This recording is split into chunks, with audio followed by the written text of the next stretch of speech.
The crown hit the stone floor, and the sound it made was not the sound of an accident. Everyone in that corridor heard it. 2 staff members stopped walking. One of them later described it as the sound of something intentional. Something dropped with purpose rather than fumbled with panic. They stood frozen for a moment, looking at each other, and then rushed back through the door they had just been sent away from. What they found when they entered the room would stay with them for the rest of their careers. And what they were told to say about it publicly would be the opposite of what they saw.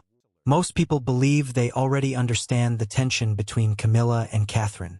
They file it under the category of difficult family dynamics. They assume it was the ordinary friction of 2 strong women sharing an extraordinary space. They point to the careful photographs, the coordinated appearances, the measured public statements, and they conclude that whatever private difficulties existed had been managed, contained, resolved into something workable. They were looking at a performance. What was actually happening underneath it was something far more deliberate, far more patient, and far more dangerous than anyone outside the innermost circle of that family ever understood. The coronation was not where it began. It was simply where it finally became impossible to hide. To understand what Camilla did that morning, you have to understand what the Windsor crown represented to her specifically. Not its historical value. Not its symbolic weight in terms of the monarchy's public image. What it meant in the private, unspoken accounting that Camilla had been keeping for years. That crown was one of the oldest and most recognizable pieces in the entire royal collection. It had appeared in portraits, in documentaries, in the kind of footage that gets replayed every time someone needs a visual shorthand for the idea of legitimate royal power. When the formal decision was made and announced that Catherine would wear it at the coronation, the reaction inside the palace was almost universally one of quiet approval. It made sense historically. It made sense symbolically. It was the right choice for the moment, and most people involved understood that immediately. Camilla did not react with quiet approval. She reacted with something she had spent years learning to conceal beneath layers of practiced composure. The crown being placed on Catherine's head was not simply a ceremonial decision to her. It was a declaration. It said that the story of this family now belonged to someone else. It said that everything Camilla had endured, every hostile headline, every cold reception from the public, every year of being positioned as the obstacle rather than the protagonist, had not purchased her the place in history she believed she had earned. Catherine wearing that crown meant Catherine owned the narrative. And Camilla had spent too long fighting for that narrative to surrender it to a woman she had watched arrive into the family decades after her and be immediately beloved in a way Camilla herself never was and never would be. The resentment had not built overnight. It had accumulated across hundreds of small moments that nobody outside the family witnessed. The way crowds responded differently when Catherine appeared versus when Camilla did. The way certain charities and organizations that had once been closely associated with Camilla's public work gradually realigned themselves toward Catherine's profile. The way media coverage shifted so completely that entire weeks would pass without Camilla's name appearing in a positive context, while Catherine's presence in the press was almost relentlessly warm. Camilla had grown up understanding that this institution ran on image and on legacy. She had played by those rules for decades, and she was watching someone younger, more naturally beloved, and more instinctively suited to the modern version of the role accumulate everything Camilla had scraped for, seemingly without effort. She had not simply accepted this. She had been working against it for longer than anyone realized. William had suspected it before he could prove it. He was precise in the way he observed things, trained by years of navigating an environment where the most significant communications were never written down and the most damaging moves were always made to look like coincidence. He had noticed patterns. A story appearing in the press that contained details only someone inside certain conversations could have known. An invitation to a significant private engagement that somehow never reached Catherine's office. A scheduling arrangement that consistently placed Catherine in secondary positions at events where the optics mattered most. None of it was provable in isolation. Each individual incident could be explained away. But William had stopped looking at individual incidents a long time ago. He was looking at the shape of it. And the shape was unmistakable. He had not confronted Camilla. He had not gone to his father. He had not involved palace security or any of the formal channels that would have immediately created a paper trail and given Camilla the opportunity to reframe the situation as a family conflict being escalated irresponsibly by an overly protective husband. He understood her too well for that. He knew that the moment she felt the ground shifting under her, she would move. She would position herself as the reasonable party. She would deploy the long history of her relationship with the institution as a shield. She would transform any accusation into an attack and any evidence into a grievance. The only way to stop her was to be so far ahead of her that by the time she understood what was happening, it was already over. He had spent months building toward exactly that position. Quietly, independently, with a patience that matched hers and a precision that exceeded it. He had installed a private surveillance system that operated entirely outside the palace's official network. No access logs, no shared servers, no possibility of it being discovered or disabled by anyone with connections to the palace's internal infrastructure. Small cameras carefully placed in the locations that mattered most, feeding directly to a device that only he controlled. He had done this not because he knew exactly what Camilla would do, but because he understood that whatever she did, she would do it in a space she believed was unobserved. People like Camilla did not make their most dangerous moves in the open. They made them in corridors that were supposed to be empty, in rooms where the staff had been sent elsewhere, in the moments between the official version of events and what actually occurred. William intended to be present in every one of those moments without Camilla ever knowing he was there. The morning of the coronation moved with the particular intensity that surrounds events that have been planned for months and can only happen once. Every person in that palace had a role and a position and a timed sequence of movements. The security sweeps had been completed before dawn. The television crews were already established outside the gates, their cameras pointed at every entrance, their reporters delivering the same breathless anticipation into microphones while the city behind them slowly filled with people who had traveled from everywhere to be present for this. Inside, the atmosphere was controlled but charged. The kind of charge that comes from knowing that millions of eyes are already waiting and that the margin for error is effectively zero. Catherine had been in preparation since early morning. Her team worked around her with the practiced efficiency of people who understood that their job was not simply aesthetic but psychological. They were there to ensure that she arrived at the moment the doors opened feeling exactly as prepared and grounded as the occasion required. The crown had been moved from the vault to the preparation chamber at the designated time, transferred under guard, placed in its case, and positioned exactly where the protocol dictated it should be. Everything was proceeding on schedule. Everything was where it was supposed to be. Camilla arrived in the preparation wing 40 minutes before her scheduled time. This was noted. It was not remarked upon because the culture of that environment did not permit the questioning of her movements by the staff present. She moved through the corridor with the ease of someone who had spent decades making herself at home in spaces that others treated with deference. She spoke briefly to the two staff members who were in the chamber with the crown. She spoke pleasantly, without any visible urgency. She directed them toward a task in another part of the wing, framing it as something that needed immediate attention before the morning schedule advanced any further. They left. This was later established to have taken less than 90 seconds from the moment she entered the room to the moment she was alone with the crown. What happened in those minutes was not witnessed by any human being present in the room.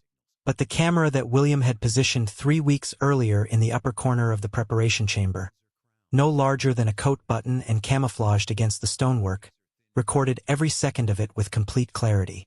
Camilla approached the case. She stood before it for a moment that the footage captured in full. Her posture was not the posture of someone acting impulsively. It was composed. It was considered. It was the posture of someone who had already made a decision and was now simply executing it. She reached into the case. She lifted the crown out with both hands. She turned it over once, examining the underside, and then she released it. Not dropped. Released. The distinction matters enormously. A dropped object falls with the randomness of an accident.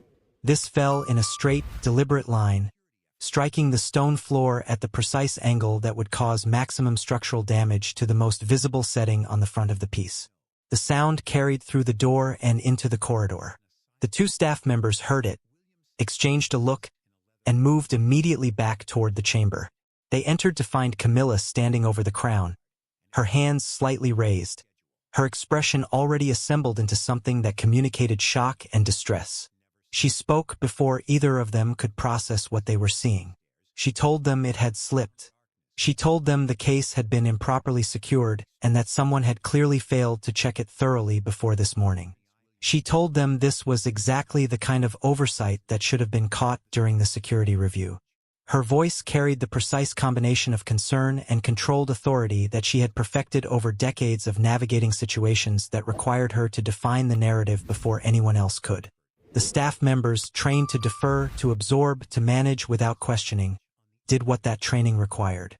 They began the process of reporting it upward as an accident. Catherine received the information within minutes. The word that traveled to her was accident. Damage. The crown had been damaged in an accident during preparation. She was told they were assessing the extent of the situation. She was told the team was working to address it before the ceremony. She was told not to worry. She sat very still when she heard it. The people around her watched her face and later described the same thing independently of each other. She did not panic. She did not cry. She became still in a way that suggested she had somewhere deep in her understanding always known that something like this would be tried. That the path to this morning had never been as smooth as it appeared from the outside, and that whatever this was, she would move through it the way she had moved through everything else. By continuing, William was informed simultaneously through a separate channel. He did not go to the preparation chamber. He did not go to find Camilla. He went directly to the room where his private monitoring system was accessible, and he pulled up the footage from the preparation chamber camera. He watched it once. He watched it with the complete stillness of a man whose worst suspicion has just been confirmed in the clearest possible terms. He did not watch it a second time. He sat in silence for approximately 1 minute, and then he stood up, took the device, put it in his jacket pocket, and went to find his stepmother. He walked through the palace corridors without staff, without security, without anyone beside him. He had considered this moment in the abstract many times over the preceding months, and he had always arrived at the same conclusion. This could not be a confrontation with witnesses. Witnesses created versions. Witnesses created the possibility of competing accounts. This needed to happen in a space where there was no possible ambiguity about what was being communicated and what was being decided. He knocked once on Camilla's door. He did not wait for an answer. He walked in. She was at her vanity, the ordinary performance of a morning routine proceeding as though nothing had been disturbed. When she saw his face in the mirror, her hands paused for just a moment before resuming. She turned to face him, and her expression arranged itself into something that managed to combine concern about the morning's incident with a subtle implication that she too was troubled by what had occurred and was hoping for a resolution. She began to speak. She got 3 words out before he placed the device on her dressing table and pressed play. The footage was not long. It did not need to be. It showed everything in the particular merciless clarity of a camera that has no interest in context or explanation. It showed her entering the room. It showed the staff being dismissed. It showed her standing before the case with the composed deliberateness of someone executing a plan rather than reacting to a moment. It showed her hands on the crown. It showed the release. It showed the crown hitting the floor. It showed her standing over it, her posture already shifting into the performance of shock before the echo of the impact had fully faded. And then it showed her speaking to the staff members when they returned, her hands raised, her voice delivering the story she had already prepared. Camilla watched the screen without speaking for a long time. The room was completely silent except for the footage playing. When it ended, she did not look at William immediately. She looked at the blank screen for several seconds, and in those seconds something in her face underwent a process that was painful to observe even for a man who had no sympathy left for her. The architecture of a carefully maintained self-image does not collapse all at once.